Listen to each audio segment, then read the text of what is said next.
we're going to need a miracle to save esports from a total takeover of Saudi Arabia. But a miracle did happen, guys. There was another big story in the news this week, and I saw a legitimate miracle. I'm not joking. I saw something with my eyes that I couldn't believe would ever happen. And I tell you, it stunned me. It shocked me. It had only a divine hand could be involved in this. And that was Striker has figured out, finally, what a conflict of interest is. He's fucking did it. We had a breakthrough. Holy shit. After years of him not getting it, after years of him saying, but nobody would do anything bad. Conflict of interest. He finally got it. It's there in his brain. He covered this story, which is FaZe are being acquired by the Complexity parent company GameSquare. Now, I've covered the fall of FaZe extensively. I've covered conflict of interest extensively. So let's just start with once again the prophecy. For I am the Kwisatz Haderach. I've got it right again. I told you that FaZe's collapse was so diabolically bad that they were essentially whoring themselves around town to anybody that would buy them, and that they would probably be sold for less than $20 million, like less than a year after their billion-dollar valuation. It's all happened. This acquisition was $16 million for FaZe. $16 million for FaZe. And I also said, and this is not related to the takeover anyway, but I also said what you will have to do if you want to just make FaZe great again. If you want to wear that baseball cap, make FaZe great again. You simply get rid of all the esports bullshit and shenanigans. You go and you get the old school guys, the Bankses and all these people, and you put them back in charge, and you just become a content house again, and you have them filming a bunch of crazy shit, and you get rid of the board who fucking try to be something that they're not, try to turn FaZe into a media company, and that's what you do. And boom, there it is. That's what they're doing. FaZe Banks is the CEO. I even sent him a DM.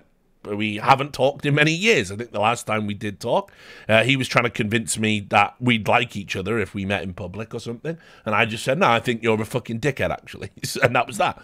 But anyway, I'd said, congrats. Because, you know, listen, Banks might be an arsehole, but he was also a victim. He got fucked over in the deal. And listen, I stand in solidarity with all the victims of fucking corporate bullshit. So, you know, it's about having a nuanced worldview. So, you know, good for him. He'll be an insufferable arsehole again, I have no doubt about it. But, you know, good for him, right? So, it looks like, and I went on Maui's stream, I'd got in, it was like a fucking Friday night, I was fucking smashed, I think. And I went on Maui's stream at like fucking 5 in the morning, I haven't got back from a night of drinking, and was just talking about what I heard. And it was basically, you know, that the supposed plan is that Complexity is going to be the team, and they're going to basically sell off FaZe, and all of the players are going to go, and we're already seeing that with reporting that Twists, by the way, just so we understand the timeline, Twists was already out. Twists was already in talks with other orgs before they won the event that they won in Sydney. It's got nothing to do with this acquisition or anything like that. I think he was already exploring his options. So, well, not really relevant. It doesn't matter to the story. So, here it is. It's your moment. Striker.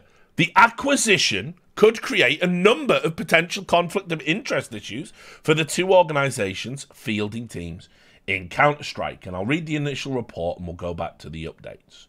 It said here, after facing financial struggles in the aftermath of a disastrous public listing, the company behind the FaZe Clan brand and its various esports teams, including the world's number 7 Counter-Strike team, has found a way to stay afloat. Its board has agreed to an acquisition by GameSquare, a Texas-based esports holding backed by the NFL franchise Dallas Cowboys, in a deal that is expected to close before the end of the year.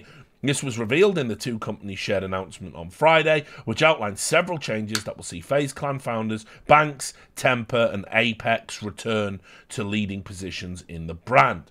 With the move, FaZe will enter into shared ownership with another esports team, also on GameSquad's portfolio, Complexity. This raises, I can't believe, Striker, you're all grown up. Now, if you could just tell Ryan whatever it was that made the penny drop, that you are now able to identify conflict of interest, we might actually be able to do some good fucking work in CS reporting again. You know, fucking come on. Come on, guys. Anyway, the two teams regularly compete alongside one another at top counterstrike tournaments and are both partnered with ESL and Blast, the game's two biggest tournament organisers. ESL currently does not allow one organisation to field multiple teams in the competition as per section 2.11.3.1. Multiple teams of ESL Pro Tour's general rules for Counter-Strike, but it is unclear whether this also applies to separate entities with shared ownership.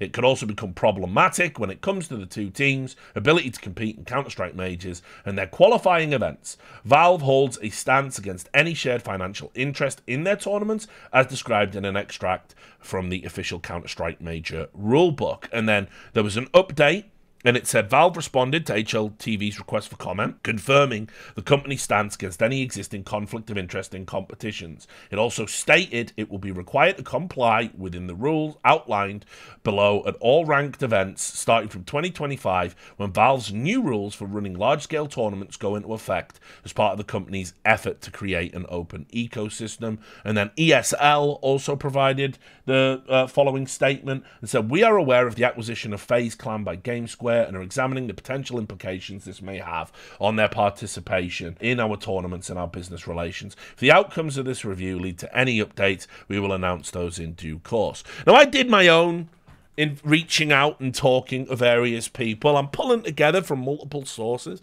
kind of an overview about what is happening, but basically there isn't any fundamental change in what I said on Maui's stream, which is moving forward, the plan is to essentially sell the FaZe CS team for parts and, you know, fuck it, roll with Complexity. But this is interesting in the sense that, how shall I put this? So I was talking to some ESL sources, and they are like, look, we believe there's a way that when the deal is finalized, they can comply with the rules and keep their slots. Now, I don't know what that means. That sounds like some shell company bullshit to me. And I'm going to be paying very close attention. Because, you know, as Striker would agree, this is an untenable conflict of interest. It was made all the worse by the fact these two teams played each other in the final of IEM Sydney. And I'm going to tell you, people aren't going to like to hear it because I'm a purist about this shit. That game shouldn't have gone ahead. That game was compromised from a betting perspective, an integrity perspective, and ESL should have said, like, sorry. But obviously, they weren't ever going to do that. It would be an absolute disaster. You've got people paid tickets to see the fucking final, you know? But it shouldn't have gone ahead. It's a stain on the integrity of everyone involved that it did. You simply cannot have one owner up here, right, controlling two teams. Who knows what that influence is? Take a dive on this map. We place bets on it. You do this, you do that. We want to sell this piece of merch, so can everybody let this guy have a pop-off game? Or this is Twist's, you know, last game or whatever. You know, we want to milk the cash cow. Who knows? Those types of conversations can occur. They didn't. Let's also be real about it. It was a good game, played in earnest. There was nobody was compromised, but they could have been. And so that's when you say, sorry, guys, due to the acquisition, one of you has to be disqualified from the tournament.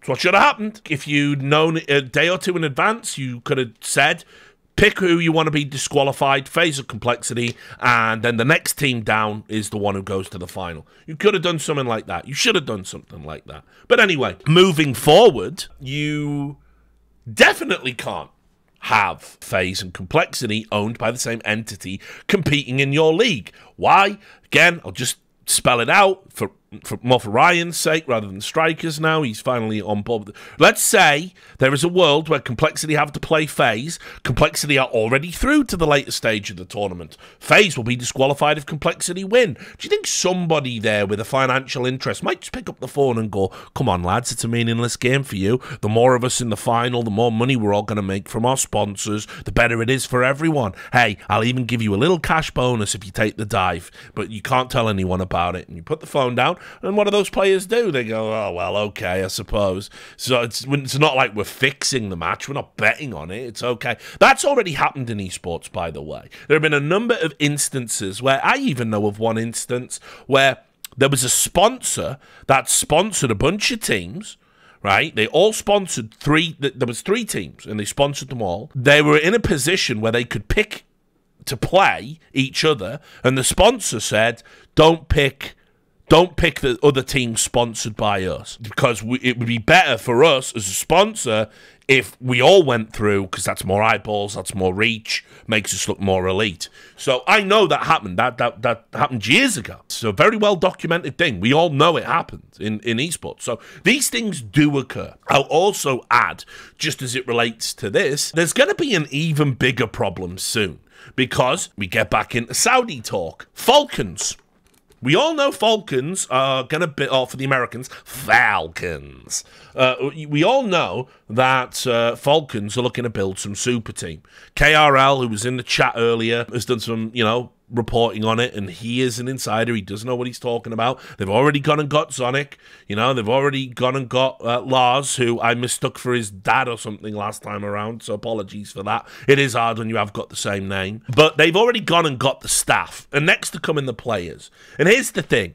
What you're supposed to believe is that MS Dossery, a successful FIFA player, decided one day to put all of his own wealth into an esports org because he just loves esports so gosh darn much, and he's got so much gosh darn money that they might even be in the bidding for a fucking LCS slot or an LEC slot or something soon. And you're supposed to believe that, even though the CEO of the company works for the Saudi Arabian government. So obviously there is some Saudi Arabian government money going into that org. That's how they're able to afford the project they're doing right now. Well, are we really going to just turn a blind eye to when Falcons eventually get a slot? Let's say one was to become available on the market. Let's say a new acquisition that had just spent 16 million might want to be looking to sell a slot to a hungry team to be part of the Louvre agreement.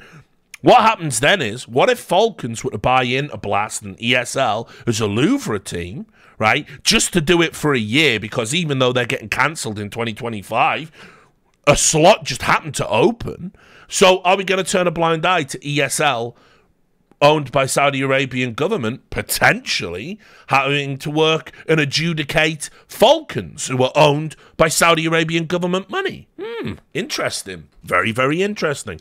And I have already asked the question and got told essentially, yeah, we don't think too much about that type of thing. We haven't looked too closely at our ownership because we don't have that kind of relationship yet. And I'm like, I don't know, man. Might want to get ahead of that one. Especially because I'll be there vocally reminding you about what you did to the Russian teams. And they weren't involved in a conflict of interest. Their demented leader had just invaded another country. And you decided that that was enough to kill the Gambit organization and pretend Virtus.pro were called outsiders for like a year. So I'll be there to remind you about what we did over that. Of course, again, when is a war not a war? When Saudi's doing it to Yemen. So, absolute conflict of interest here. And I gotta say, Striker again, good reporting. See what I mean? Words I never thought I would say. Good reporting, Striker. Well done. Striker got curious and he went and he asked questions. He fucking, he asked questions. I mean, that's huge. From the person that was like, Richard Lewis has wrote a withering expose of Astralis. Let's get Device on. So, about that withering expose. Yeah, it's not true. Oh, well, okay. No, so what's your favourite skin? Fucking hell. But, again, you learn. You build up your skills. This is good reporting, Striker. I don't want to discourage this. Keep this energy. I want to see you doing a sports washing special on HLTV Confirmed. I want to see you ask your co-host, Sir Chad of Baggington. I want to see you asking him these questions. Keep this energy, brother. I recognise good work, no matter who it's by. And anyway, so he asked some questions, reached out to ESL, and they got an official statement which said, "We are aware of the acquisition of FaZe and are examining the potential implications. If the outcomes of this review lead to any updates, we will."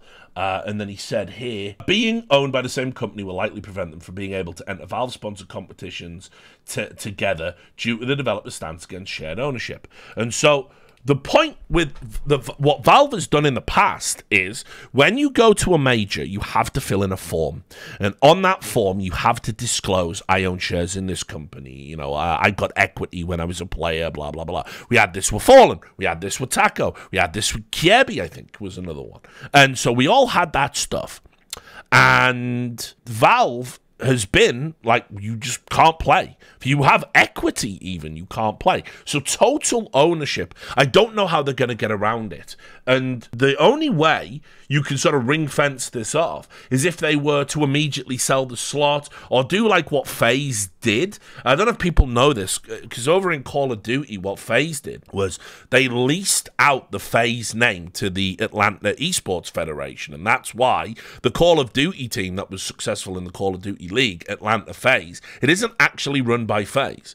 They're just using the FaZe branding for brand recognition. And so maybe an arrangement like that could come into play, and then you'd have to say, yeah, it's not great, but technically it would avoid conflict of interest. But I don't see how they can avoid it. I really don't. We'll have to just wait and see.